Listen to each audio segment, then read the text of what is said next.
Station, this is Houston. Are you ready for the event?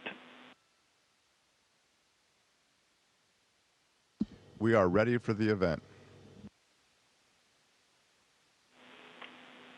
Good morning, Gizmodo. This is Mission Control Houston. Please call station for a voice check. Station, this is Gizmodo. How do you hear me? We hear you loud and clear.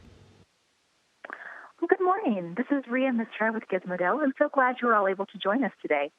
The photographs we've seen come back from the ISS have been really something to see, which made me wonder what the most memorable sight you've come across was, whether a space view or something you saw on the ISS itself.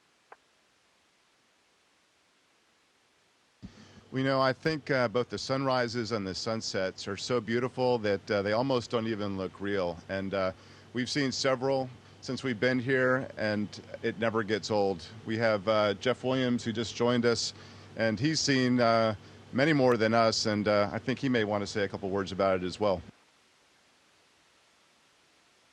Yeah, I would just add sunsets and sunrises are beautiful. They're always spectacular, especially as they occur behind varying weather, and especially when you have big, huge thunderstorms that are going up into the atmosphere. That adds a lot of variety to it. It just never gets old.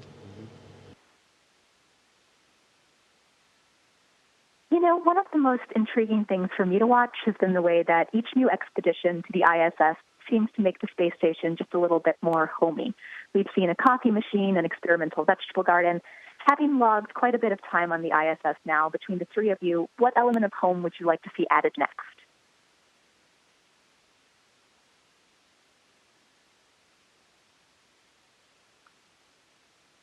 We're just chatting here trying to come up with something because we have lots of the conveniences of home. We have a refrigerator.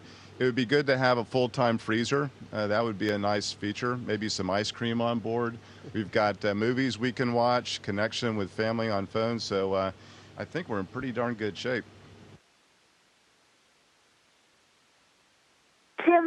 Tim, you've been on the ISS for a few months now.